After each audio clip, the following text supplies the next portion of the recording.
Pauta 2, porque duas pessoas condenadas por esses atos do 8 de janeiro agora deixaram a prisão e vão ali cumprir as penas ou seguir ali até o trâmite do julgamento na prisão domiciliar. Uma delas é aí um caso emblemático, é a mulher que foi presa, condenada a 14 anos de prisão por escrever com um batom na estátua da Justiça em frente ao Supremo Tribunal Federal. Ela deixou o Centro de Ressocialização Feminino do Rio Claro, no interior de São Paulo, na noite de sexta. A prisão domiciliar foi determinada pelo ministro Alexandre de Moraes, do Supremo Tribunal Federal, depois da Procuradoria-Geral da República emitir um parecer favorável a isso. Foi a PGR que pediu a prisão domiciliar também. Nesse sábado, o ministro Alexandre de Moraes concedeu a prisão domiciliar para outro condenado. É um homem que também teve uma pena de 14 anos por participação nos atos. Ele é um paciente oncológico e teve infarto recentemente preso. Os dois deverão usar então agora tornozeleira eletrônica, não poderão usar as redes sociais nem ter contato com outros investigados. Eles também estão proibidos de dar entrevistas para a imprensa, para blogs, podcasts nacionais ou internacionais sem autorização do STF. Isso vem de encontro com o que a gente está falando sobre Alexandre de Moraes e os demais ministros que fazem parte ali da primeira turma. Dos 11 que compõem o pleno do tribunal, 5 já consolidaram uma posição contrária às penas máximas que foram sugeridas por Alexandre de Moraes.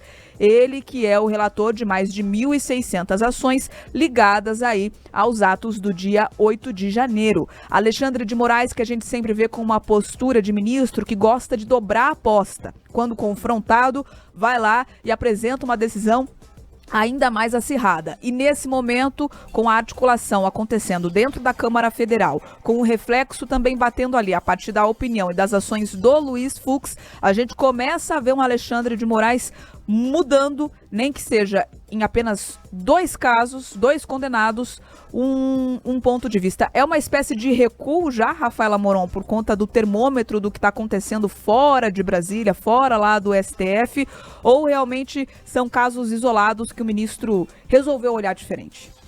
Sem dúvida, não deixa de ser um recuo. Você olhar a pressão toda que foi feita em relação, né, à narrativa da Débora do Batom. A Débora virou um símbolo da questão da anistia. E muitas reflexões ficam para todos nós, enquanto sociedade, diante dessa questão e principalmente dessa revisão. Porque é natural que a gente se pergunte, o Supremo estava tão certo? Estava tão adequado nas suas medidas? Por que depois de toda essa pressão popular foi rever a sua própria determinação? Então, é natural que a gente se pergunte e estenda isso também para outras pessoas envolvidas nos atos de 8 de janeiro, questionando exatamente a dosimetria da pena. Está adequada? Quer dizer que não era só um discurso da direita, então? Se encontrou um amparo legal para que isso acontecesse e fica, de fato, a sensação muito ruim de que houve uma mão pesada em cima disso tudo. Agora, fica para o Supremo também, né, o peso de deixar ao mero entendimento se a Débora foi um caso à parte, esse outro homem que foi mencionado aí na reportagem também foi um caso à parte, né? O golpismo, naturalmente, ele não é aceitável de forma alguma quando há uma comprovação. A Débora estava lá no momento de não aceitação da eleição do Lula, mas já cumpriu 25% praticamente de uma pena que ela nem chegou a ser condenada. Esse é o cálculo que é feito ali pelos especialistas em direito. Vai para casa, vai com tornozeleira eletrônica, não pode usar rede social, não pode dar entrevista, vai ficar perto dos filhos menores de 12 anos, como prevê a lei brasileira.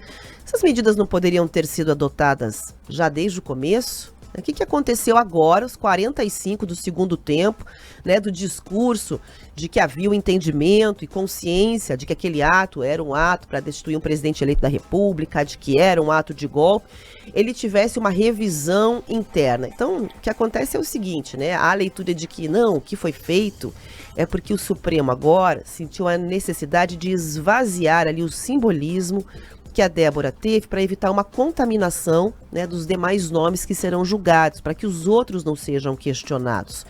Mas eu penso o seguinte, né, o problema não é exatamente em você tentar esvaziar um símbolo, mas dar argumentos para você criar um. Agora, Rafa, chama muita atenção essa decisão. De fato, é uma pressão das ruas.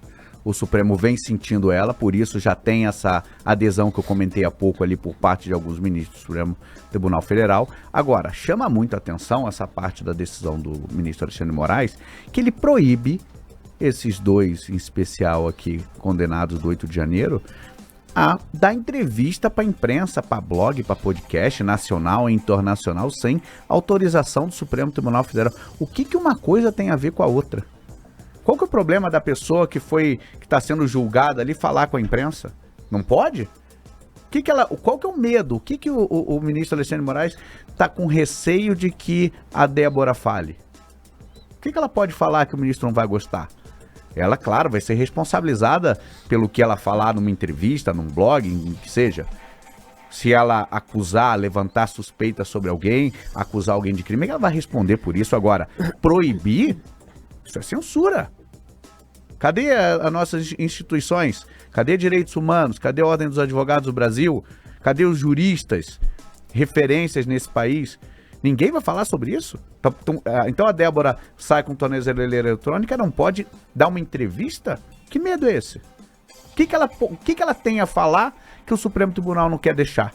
Isso é censura. Na minha visão, vendo essa manchete aqui de que não pode dar entrevista, é uma única palavra, isso é censura. A Deolane foi presa, inclusive, de novo, quando saiu da cadeia, né? Lembra da Deolane lá do jogo e tal? Sim. Deu entrevista. Fez uma declaração e foi presa ela novamente. E a Débora, só para complementar a informação, aqui já estão falando que pode ser filiada ao PL e se tornar, inclusive, candidata. Também não tem problema nenhum. Se ela quiser, ela pode, tá na Constituição, não tem problema nenhum. Agora, o ministro Alexandre de Moraes tem que rever, o Supremo Tribunal Federal tem que rever esse trecho dessa decisão aqui, porque ela não tem cabimento algum. Não tem